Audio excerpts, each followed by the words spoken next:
Assalamualaikum warahmatullahi wabarakatuh. Keadaan politik dan ekonomi di negara kita saat ini, bagaimana Pak? Apakah seburuk itu dan harapan untuk ihdinas siratal mustaqim itu kita kembali di jalan yang lurus dengan pijakan-pijakan yang ada? Ihdinas siratal mustaqim itu menggambarkan tiga. Anda punya kekuatan pijakan, Anda punya kekuatan pegangan, Anda punya kekuatan payung. La haula wala quwata illa billah. Itu ihdinas siratal mustaqim. Yang pertama, saya ingin menyampaikan kalau kita ngelihat kita terpecah cuma pada era Joko Widodo, rasanya kurang pas. Karena dia dimulai dari tahun 56. Tepatnya sejak konferensi meja bundar berlanjut, kita diintervensi melalui dunia pendidikan. Bahkan sesungguhnya tentara diintervensi pada tahun 56 dengan didirikannya Seskogab dan Seskoat. Jadi kalau kita cuma melihat perspektifnya di era Joko Widodo, kurang pas. Tapi akar masalahnya sudah bermula dari KMB, diperkokoh pada tahun 56, diperkokoh lagi oleh mafia Berkeley lewat Undang-Undang Nomor 1 Tahun 67 tentang penanaman modal, yang kemudian saya menyebutnya sejak saat itu sesungguhnya Indonesia mengidap 5I. Pertama, Indonesia bersedia diintervensi, dicampur tangani oleh kekuatan modal. Yang kedua, Indonesia bersedia diinvasi oleh kekuatan modal. Yang ketiga, Indonesia bersedia di posisinya diinfiltrasi, disusupi, dan itu nampak. Yang berikutnya, Indonesia bersedia diintimidasi, kalau nggak ada modal asing lo nggak bisa ngebangun. Yang terakhir, Indonesia bersedia dimainkan nilai tukarnya lewat inflasi. Saya menyebutnya 5I. Dan itu tidak pernah bisa kita atasi hingga hari ini. Salah satu wujudnya adalah sejak kita membebaskan nilai tukar, walaupun asal-muasalnya adalah managed floating, mengambang terbatas, dan kemudian free floating, hingga hari ini kita tidak pernah bisa berdaulat tentang nilai tukar. Kita tidak pernah bisa berdaulat. Baik, saya mulai dari kacamata saya yang 5I.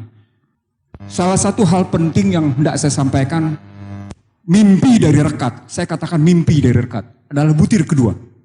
Rekat menyatakan menciptakan Indonesia yang damai, sejuk, tentram, dan damai.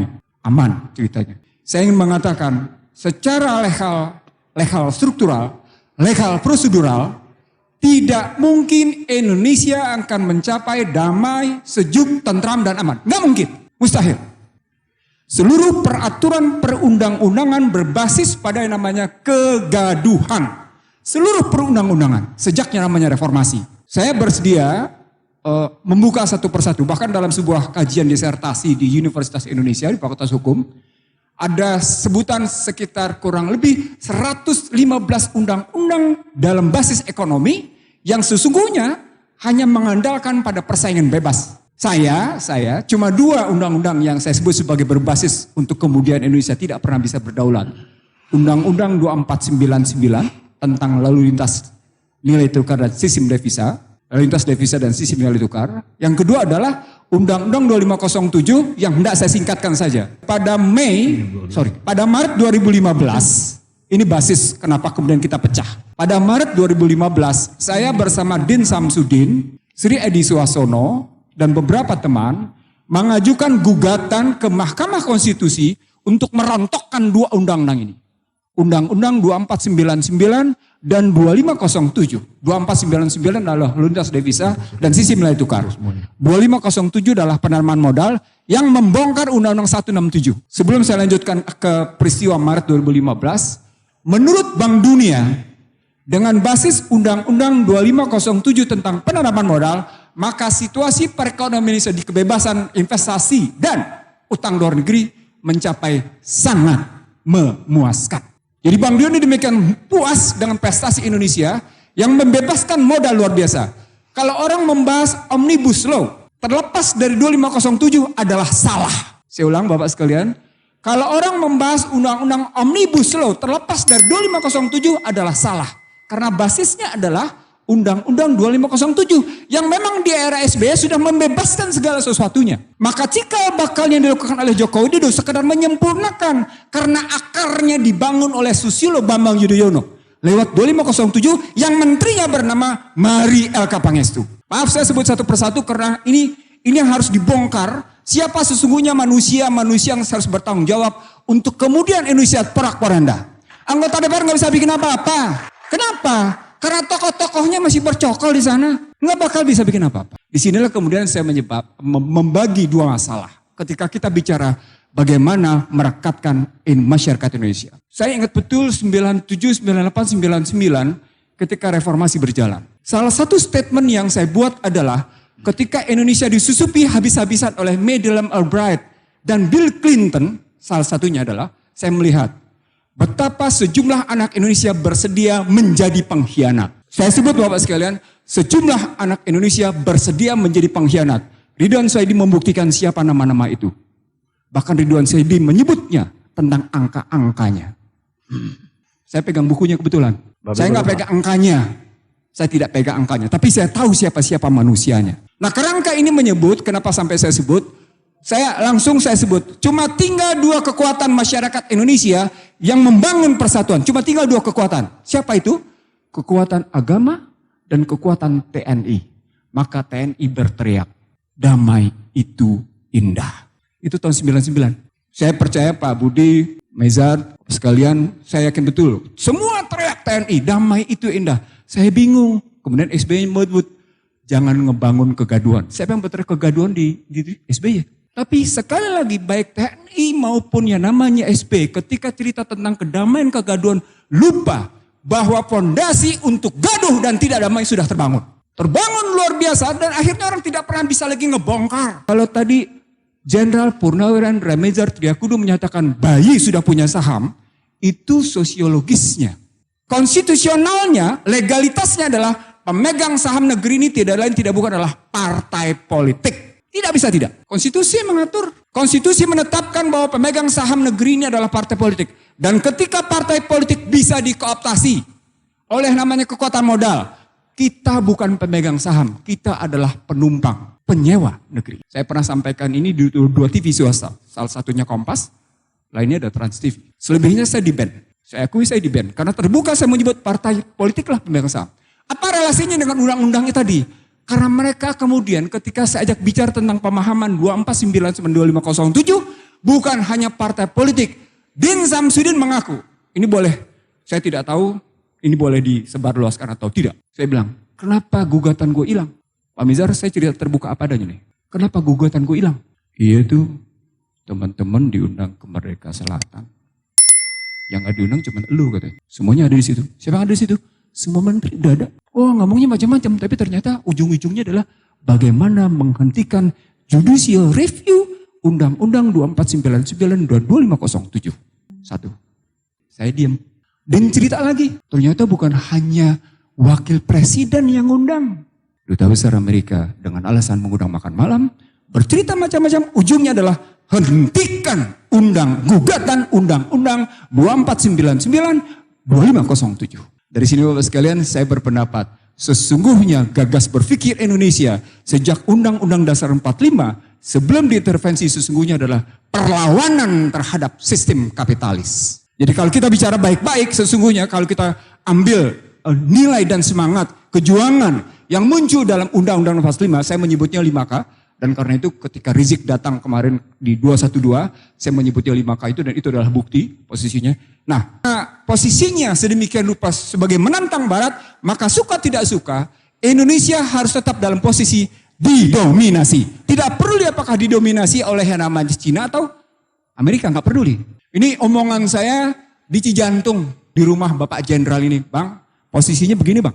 Bahkan saya ingin mengatakan bahwa Pak, saya pegang dokumennya Pak. Per hari ini saya singkatkan Bapak sekalian.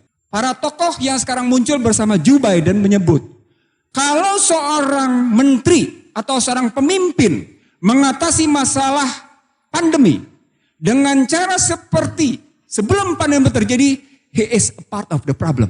Jadi Washington sendiri melihat andai kata seorang pemimpin katanya atau seorang menteri menyelesaikan masalah pandemi seperti bagaimana mereka menyelesaikan masalah sebelum pandemi, dia itu bagian dari masalah tuh. Dia bagian dari masalah. Harus pahami itu katanya.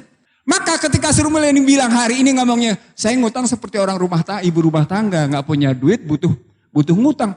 Itu dia bagian dari masalah. Itu bukan omongan saya, itu omongan pertama. Omongan kedua sebagai penutup. Bapak sekalian, saya cuma ngambil perspektif eksternal dan internal sedikit. Setelah yang namanya pergeseran dari bipolar ke multipolar, menjadi unipolar, balik ke multipolar, per hari ini Yang namanya Washington sudah tidak lagi berpikir tentang multipolar. Mereka sudah mengambil pola quadripolar. Quadripolar adalah negara dikotakkan oleh 4 masalah. Puncaknya adalah VUCA. VUCA adalah volatile, uncertainty, kompleks, ambigu. Ujungnya adalah pandemi. Kalau Bang Ridwan tadi ngomongnya soal itu medis dan non medis, saya ingin mengatakan, tapi dalam perspektif saya, sebagaimana tulisan saya 27 Januari 2020, ini pekerjaan di mana pertarungan antara the smallest and the secret society belum selesai melawan Cina. Kalau cerita drone, ada 3 peristiwa penting drone terjadi. Pertama adalah bagaimana drone Amerika digusur habis-habisan, dibongkar di Laut Cina Selatan, dan Cina berhasil ngebongkar bahwa pesawat intai tanpa awak telah dilakukan oleh Amerika terhadap Cina. 1. Yang kedua, 2 kilang Saudi dihajar oleh kekuatan drone. Hanya permainan yang namanya cyber. Permainan cyber berikutnya lewat drone adalah dihajarnya Qasim Soleimani. Juga dengan drone, juga dengan yang namanya cyber. Pertanyaan saya, kenapa Amerika tidak memutuskan tingkat ketegian dirgantara sebagai batasan cyber? Saya ngomong jadi macam-macam di sini karena saya ingin mengatakan begini. Betapa ketinggalan zamannya bangsa ini untuk bicara tentang situasi yang sesungguhnya sedang terjadi di dunia internasional, regional, dan nasional. Betapa ketinggalannya. Ridwan di sini benar. Bahwa yang namanya pemerintah sekarang ketinggalan zaman. Kerjaan mereka adalah kerjaan lama. Ngapain? Ngadu domba. Pertanyaan berikutnya, kalau kita sadar mereka ngadu domba, kekuatan apa yang kita punya agar mereka tidak ngadu domba? Bapak sekalian, maaf, secara legal ada 2 pernyataan yang mengganggu bagi saya. Pertama, dituangkan dalam RPJMN 2014-2019 bahwa ada kelompok yang melakukan sikap intoleran. Pertanyaan, siapa yang intoleran? Kenapa dituang dalam RPJMN? Kenapa dituang dalam RPJMN bahwa ada kelompok intoleran? Yang kedua, yang ketiga, sekarang kita ambil RPJMN 2024. Ada kelompok yang dinyatakan selalu berpikir tentang kegaduhan. Kalau itu dilihat dalam cerita sejarah, dia lupa. TNI ketika mempertahankan negeri ini, kerjasamanya adalah dengan umat Islam. Sama seperti ketika tahun 99, Baratlah yang menyatakan cuma tinggal 2 kekuatan yang masih bisa mempertahankan Indonesia. TNI dan Islam. Tidak mungkin Indonesia akan mencapai damai, sejuk, tentram, dan aman. Nggak mungkin. Maaf saya sebut satu persatu karena ini yang harus dibongkar. Siapa sesungguhnya manusia yang harus bertanggung jawab untuk kemudian Indonesia porak-poranda. TNI dan Islam. Setelah TNI, balik ini maaf ya karena ini omongan saya dengan beberapa tokoh jenderal sampai akhirnya di tempat bawah saya menggugat tentang Sabta Marga.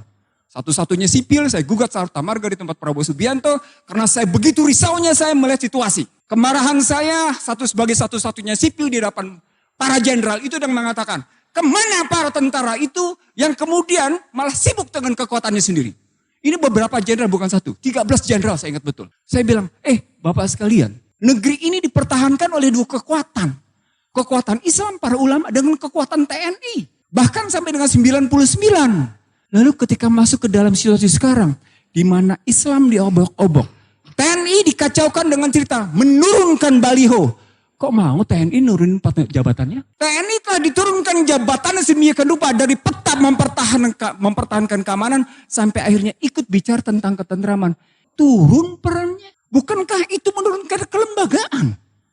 Bapak sekalian saya naikin sedikit. Maaf saya naikin sedikit. Kita punya Unhan. Di mana posisi Unhan melakukan kajian-kajian strategis bahwa yang sedang terjadi adalah pemecah belahan. Maaf, telinga saya nggak dengar sama sekali. Saya sama sekali tidak mendengar Unhan, baik yang ada di Ponorogo maupun yang ada di Sentul, itu membahas tentang bagaimana perdamaian Indonesia. Dia sibuk bicara tentang perdamaian internasional, tapi dia tidak pernah sibuk perdamaian Indonesia. Itu yang namanya Unhan itu. Ini saya kritik karena beberapa profesornya saya tahu kerjaannya ngapain. Maaf, terus terang ada kemarahan dalam dada saya. Begitu melihat situasi yang sedang sekarang terjadi. Sebagai penutup, kita tidak akan bisa mendekat dengan damai, sejuk, tentram dan aman. Selama sumber daya alam, produksi, distribusi, dan keuangan tidak sungguh-sungguh tunduk pada konstitusi. Ini ujungnya, tidak akan pernah. Termasuk soal cyber. Saya belajar sedikit cyber dari sahabat saya, Profesor Marsudi.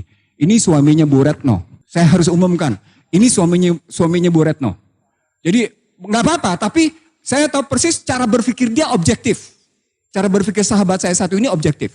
Jadi kalau kita berpikir sampai sejauh itu, maka sesungguhnya yang disebut dengan proxy and neocortex war, dia berarti ibarat orang bodoh masuk ke kancah peperangan sampai dengan senjata paling mutakhir. Itulah neocortex war dan proxy war. Untuk orang tertentu untuk orang-orang tertentu dia pakai senjata paling mutakhir. Bapak sekalian, saya tidak bicara di tempat ini. Saya bicara di lembaga penegak hukum. Joko Widodo sukses mengamankan dirinya lewat COVID-19.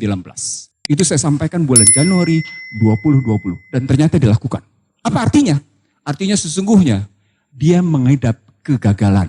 Sayangnya ketika pada Januari 2017 Rizik Muhammad Syihab mengundang untuk rekonsiliasi dan berdialog, hingga hari ini dia tolak. Saya tidak tahu apakah itu yang namanya Joko Widodo yang menolak atau timnya, saya tidak tahu. Tapi yang catatan saya sejak yang namanya Juni 2017 hingga hari ini sesungguhnya seorang Rizik Muhammad Syihab itu sesungguhnya itu mengundang untuk terbuka berdialog. Dalam dialog saya misalnya dengan Rizik misalnya di Mekah, ayo kita dialog untuk rekonsiliasi.